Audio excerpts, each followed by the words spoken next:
All right, everyone, welcome back to the Drunken Zombies podcast. Yeah. Where we bring you those zombie stories. Yeah. And those addictive zombie stories, every day. Every day. And, it's always fun and scary. Oh, yeah. And, it's just a masterful way of telling these stories. Yeah. And they're told in a way that makes you really crave, right. More of those tales of brains and mayhem. Yeah. So, exactly. with me, as always, is Julia. Hey, everybody. She is our resident expert in all things undead. Yes. Undead. That's me. So today we're going to talk about this story. Okay. It's the story of Whispering Pines. All right. And, forget about those, shambling hordes, right. that you usually think about. Yeah, the classic. Yeah, this is a different kind of undead threat. We're talking about ones that you can't even see. Oh, wow. Okay. That's what we're dealing with here. Interesting. So what do you think about that, Julia, just right off the bat? Well, I think, what really gets me about this story is the psychological aspect of it. Mm-hmm. Like, we rely on our sight so much as humans. Yeah. That the idea of something being dangerous, but we can't see it. Oh, yeah. Really taps into a primal fear. Yeah, absolutely. Like, it's not just about being dangerous, it's about being helpless. Right. When you can't even locate the danger. Yeah, you can't see it coming. Right, exactly. Yeah. So let's get into the details of this story. Okay. Whispering Pines. It's a town. Yeah. On the surface, it looks very tranquil. Right. Seems peaceful. Yeah, very peaceful. But underneath that surface, there is this invisible undead presence. Oh, wow. And the only signs that this presence is there are these unsettling whispers that you hear on the wind. Okay. And, of course, that's where the town gets its name from. Right, Whispering Pines. Yeah, Whispering Pines. And then also there are these really disturbing disappearances. Oh. I'm not talking about, like someone going for a walk in the woods and not coming back. Right. I'm talking about entire families. Oh, wow. Like the Jensens, the Harrisons. Just vanishing. Yeah. Without a trace. So it's like the rules don't apply here. Yeah, exactly. It's like it's different. What's going on? Yeah, yeah. So I think one of the things that the story does really well is it uses sensory detail beyond the visual to build this suspense. Okay. Like the Whispering Pines, the mist, they create this palpable sense of unease. Yeah, I can just imagine it. Like, even before you understand what the threat is, you're already creeped out. Right. And it's like the environment itself is somehow complicit in this invisible terror. Right. It's reflecting it somehow. Yeah, exactly. Interesting. So we also have our central character in this story. His name is Marcus. And he is a blind veteran living on the edge of town. Okay. Now, you might think blindness, that's a disadvantage. In this situation especially? Yeah, especially in this situation. Yeah. But the story is really clever. Oh. Because it flips that you see Marcus's lack of sight has actually sharpened his other senses. Oh, wow. To an incredible degree. Okay. So he is far more attuned to the subtle shifts in the atmosphere, the hushed fear that you hear in conversations at the local bar, the Pines Whisper. The Pines Whisper. So he's piecing together what's happening through what he hears and what he feels, while the sighted residents are largely oblivious. They're not picking up on it. Yeah, they're not picking up on it. Wow, that's so interesting. Until it's too late. Yeah. And that, I think, is a really interesting point. Yeah. Because it makes you think, when we focus on one sense, it can sometimes blind us to other crucial information. Wow, that's deep. So Marcus's experience is forcing him to interpret the world in a more integrated way. Right. And it's potentially making him more sensitive to the very signs that these visible undead are present. That's fascinating. So it makes you wonder about our own perception when we rely so heavily on sight. Right. What are we missing? Yeah, exactly. That's a great point. So one night at the Pines Whisper, Marcus experiences this sudden, intense feeling. Okay. It's this chilling sensation. Oh, no. It's more than just a cold draft. Right. He recognizes it as a presence. Oh. That's fundamentally wrong. Okay. And he recognizes it as linked to death. Oh, to decay. Wow.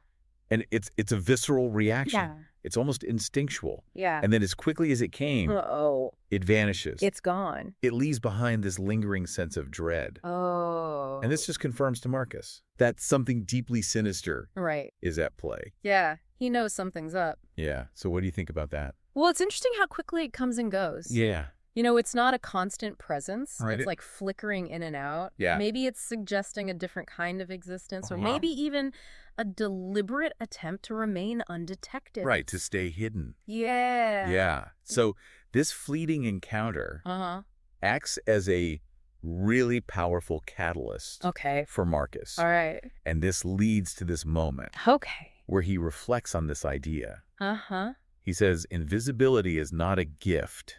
It's a curse. Wow. That leaves you groping in the dark, forever seeking the light. That's powerful. So on one level, this is about his own life experience as a blind man. As a blind man, yeah. But now it's layered on to this idea of the invisible threat in Whispering Pines. Right. So he understands that this unseen enemy is also operating in a kind of darkness, but with this malevolent intent. Yeah, they're trying to hurt people. Yeah, they're trying to cause harm. That's really interesting how that quote works on multiple levels.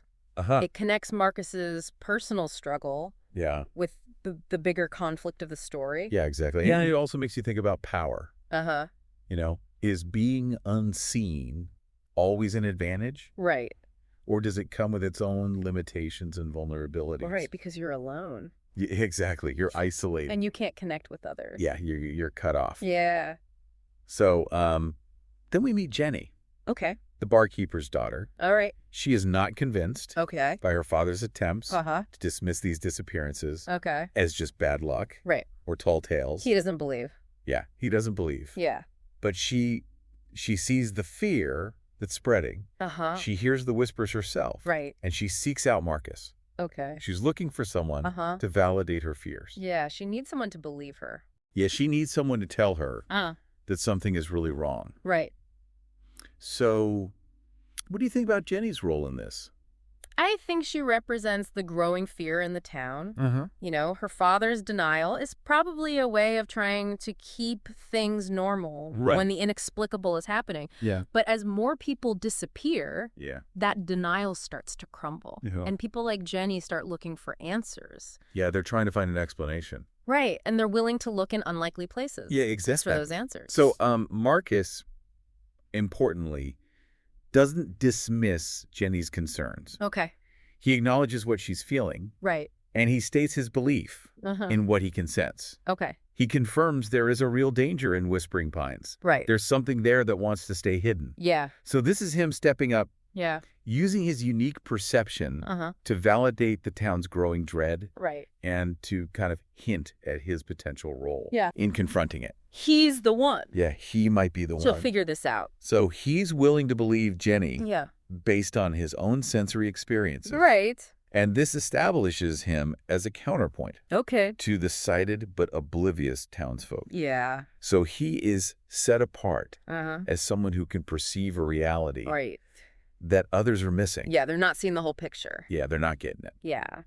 And that makes him a potential leader in this crisis. Yeah, the blind leading the blind. Yeah, well, in this case, the blind leading the sighted. That's true. So the scene is set. Okay. With Marcus venturing out into the misty night. Right. And the story emphasizes how his reliance on hearing, smell, and touch might actually give him an edge.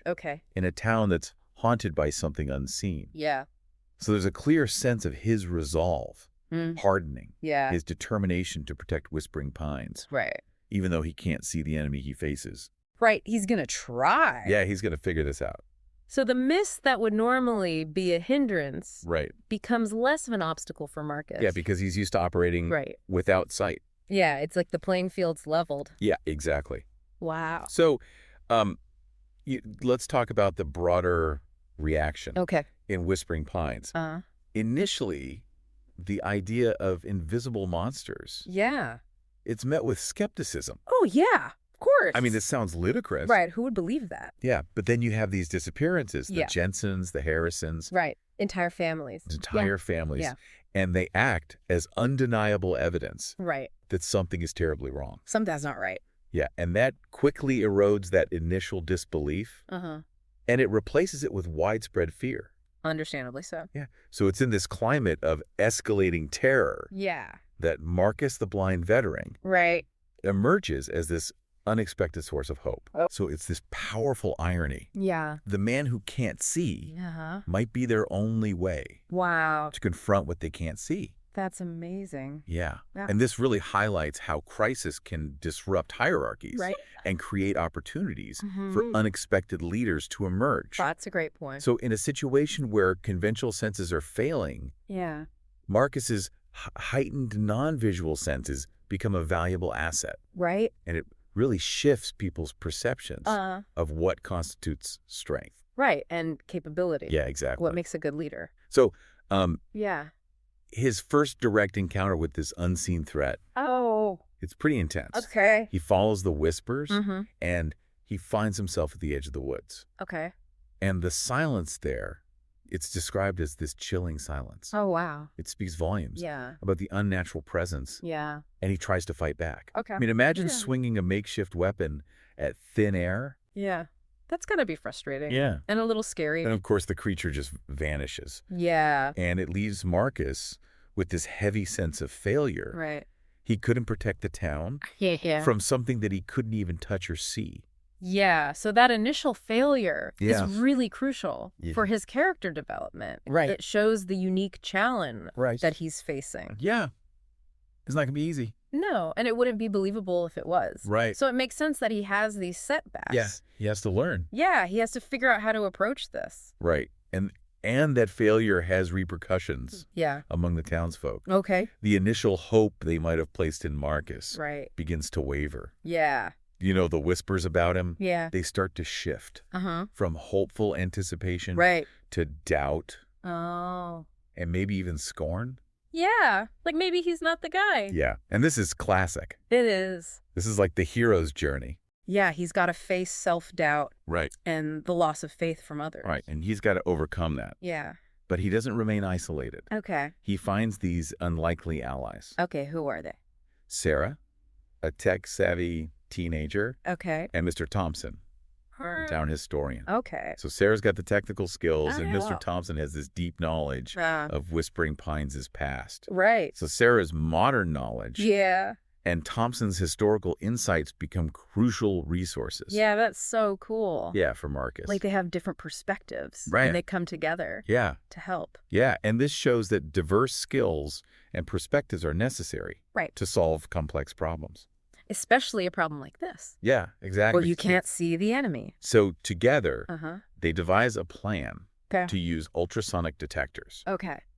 And they're hoping to essentially see the invisible undead through sound waves. Interesting. So there's this brief moment of renewed hope in Whispering Pines as these devices are deployed, this sense that they might finally have a way to fight back against what they can't perceive visually. So they're using technology to try to solve this intangible problem? Yeah, exactly. That's really humanity's attempt to control the unknown. Yeah.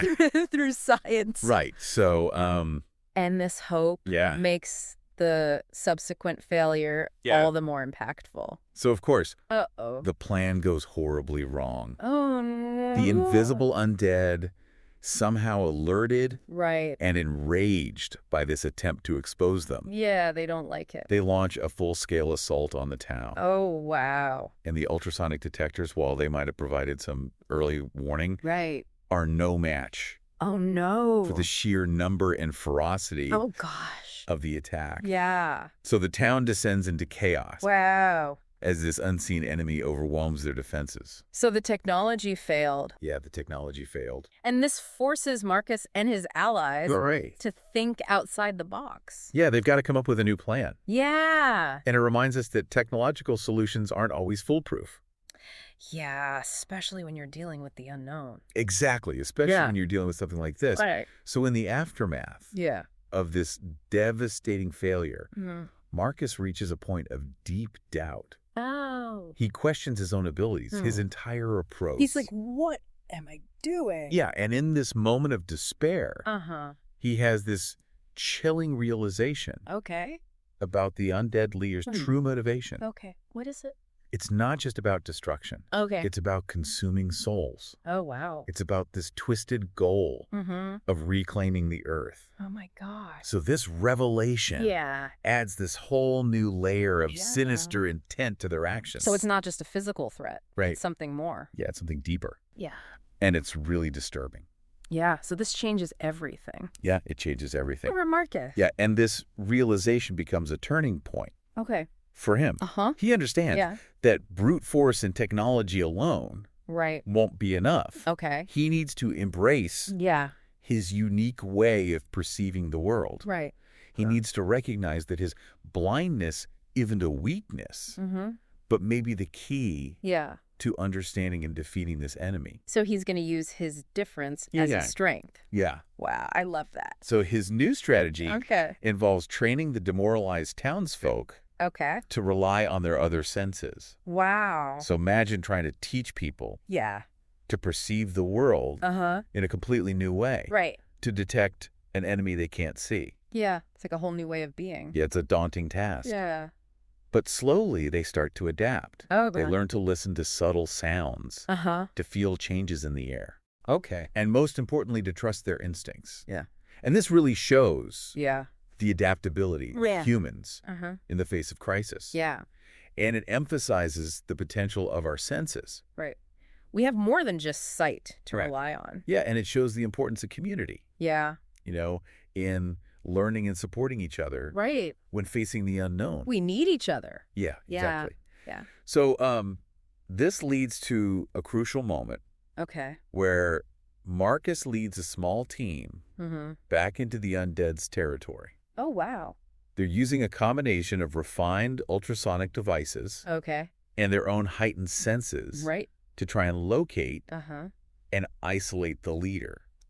So they're going on the offensive. Yeah, they're not waiting around. Wow. It's a risky move. It is. But it shows their growing confidence in their new skills. They believe in themselves now. Yeah, they're starting to believe. And they're using technology and their senses. Yeah, it's a combination of both. Wow, that's great. So, the climactic battle ensues. Okay. And it's described not as a traditional fight with weapons, but as this intense struggle where the key to defeating the undead leader isn't physical strength, but the courage and unwavering resolve of the townspeople to face their fear, stand against something they cannot even see. Yeah. So it's a victory of spirit over the unseen. I love that. And this really emphasizes the power of inner strength and collective courage in the face of these overwhelming, intangible threats. Yeah. It's a powerful message about human resilience. Yeah, we can overcome anything. But it's important to note